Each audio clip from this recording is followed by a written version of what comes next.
Okay then, right, so if we look at these two setups, the left-hand one's your before, the Yeah. right-hand one is your after, okay? As we said, we can see quite a bit of gap there and a stretch Yeah. for that golf ball. What that does, though, is it sort of puts your body in a strain up here with the top Yeah. of the shoulder blades, having that gap from your hands Yeah. to your legs there, okay? Just too much distance now being out here. Your shoulders, as we can see, are kind of almost levelled off.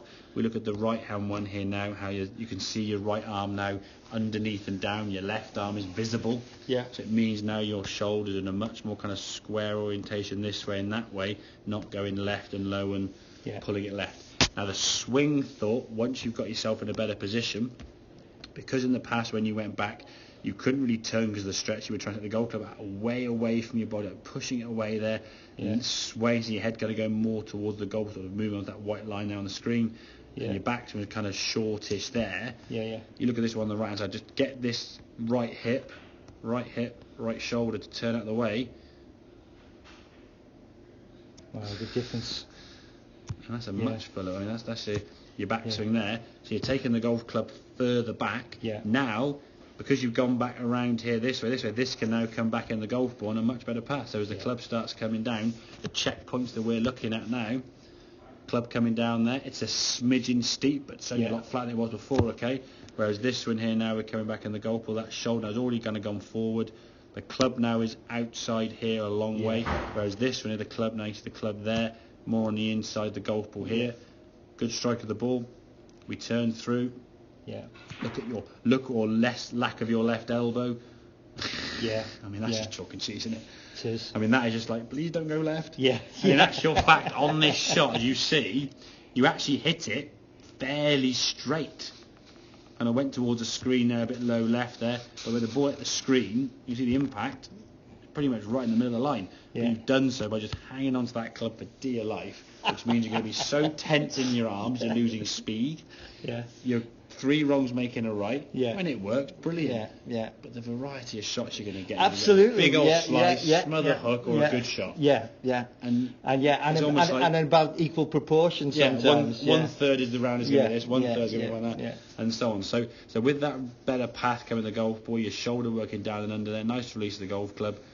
The ball there you can see going down the range there, nice flight, nice trajectory down there and landing pretty much like 130, 125 sort of thing with an 8-iron, which is fine. So getting that shoulder, that address position slightly adjusted, so narrower here, slightly what feels closed off with the shoulders. Yeah. And then as a swing thought, this hip and shoulder go behind you so that you turn it around more, okay? Don't try and go outside and then flatten it. Just take that club behind you and just keep it behind you as you come back down again, okay? And I think in time there'll be some occasions when you get a lovely path, your golf club comes from a lovely direction here and you hang on to the club face and the ball just goes over there somewhere. Yeah. But the same way you evolved your swing this way with this elbow and hang on to the club face because your path was that way, and the only way to kind of play golf is hang on to that club for dear life.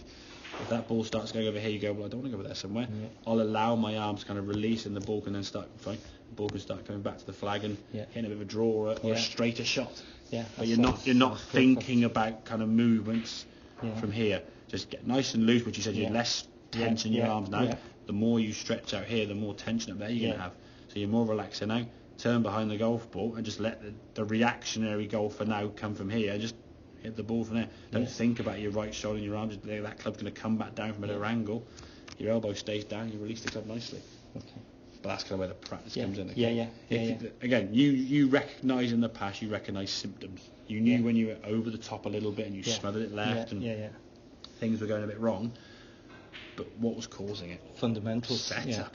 Yeah. I would say 99 times out of 100 people I give lessons to, very rarely do I give lessons to people who come for lessons who stand to it absolutely perfectly, get to the top of the backswing perfectly and make a mess of it. No. Usually the errors occurred before the club's even moved and then it's compounded in the backswing and then tries to react to the downswing.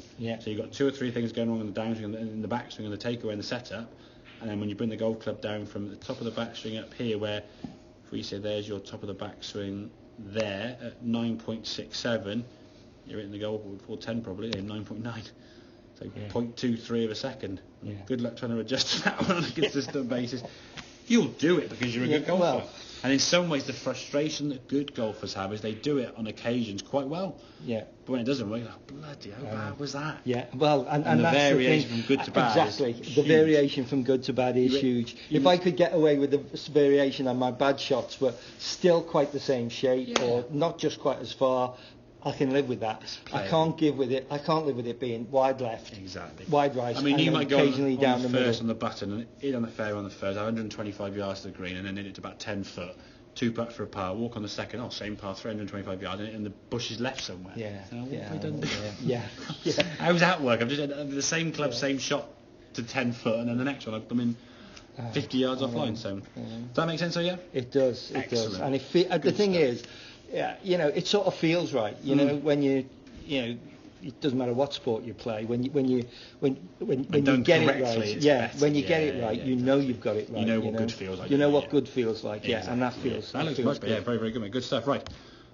There we go.